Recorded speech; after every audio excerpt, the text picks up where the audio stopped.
ಎಲ್ರಿಗೂ ನಮಸ್ಕಾರ. ಇವತ್ತಿನ ವಿಡಿಯೋದಲ್ಲಿ ಮಧ್ಯಾಹ್ನದ ಊಟಕ್ಕೆ ಅನ್ನ ರಸಂ ಎಷ್ಟು ಉತ್ತಮ ಅನ್ನೋದ್ರ ಬಗ್ಗೆ ತಿಳ್ಕೊಳ್ಳೋಣ.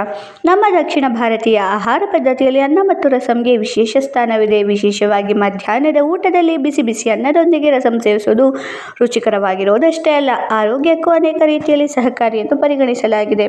ರಸಂನಲ್ಲಿ ಹುಣಸೆ ಹಣ್ಣು, ಟೊಮ್ಯಾಟೊ, ಕರಿಮೆಣಸು, ಜೀರಿಗೆ, ಬೆಳ್ಳುಳ್ಳಿ ಹಾಗೂ ವಿವಿಧ ಮಸಾಲೆಗಳನ್ನು ಬಳಸಲಾಗುತ್ತೆ. ಇದು ಜೀರ್ಣಕ್ರಿಯೆಯನ್ನು ಸುಧಾರಿಸಲು ಸಹಾಯ ಮಾಡುತ್ತೆ. ಭಾರವಾದ ಆಹಾರ ಸೇವಿಸಿದ ನಂತರ ಅನ್ನ ರಸಂ ತಿನ್ನೋದ್ರಿಂದ ಹೊಟ್ಟೆ ಹಗುರವಾದ ಅನುಭವವನ್ನು ಉಂಟು ಮಾಡಬಹುದು.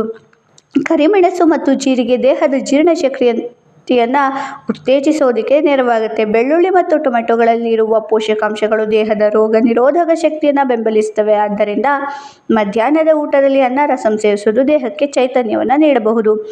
ಬೇಸಿಗೆಯ ದಿನಗಳಲ್ಲಿ ರಸಂ ದೇಹಕ್ಕೆ ಹಗುರವಾದ ಆಹಾರವಾಗಿದ್ದು ಹೊಟ್ಟೆ ತುಂಬಿದ ಅನುಭವವನ್ನು ನೀಡುತ್ತೆ. ಹಾಗೆ ಈ ಎಣ್ಣೆ ಮತ್ತು ಮಸಾಲೆ ಅಧಿಕವಾಗಿರುವ ಆಹಾರಕ್ಕಿಂತ ಸರಳವಾದ ಅನ್ನ ರಸಂ ಜೀರ್ಣವಾಗಲು ಸುಲಭವಾಗಿರುತ್ತೆ.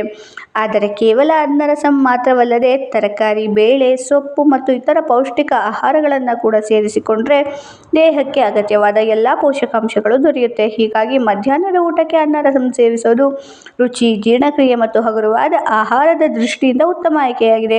ನಮ್ಮ ಹಿರಿಯರು ಹೇಳುವಂತೆ ಬಿಸಿ ಬಿಸಿ ಅನ್ನಕ್ಕೆ ರಸಂ ಸೇರಿದರೆ ಊಟಕ್ಕೆ ಸಂಪೂರ್ಣತೆ ಬರುತ್ತದೆ. ಮಾಹಿತಿ ಇಷ್ಟ ಆಯಿತು ಅಂದರೆ ವಿಡಿಯೋನ ಲೈಕ್ ಮಾಡಿ, ಶೇರ್ ಮಾಡಿ, ಸಬ್ಸ್ಕ್ರೈಬ್ ಮಾಡಿ. Thank you for watching.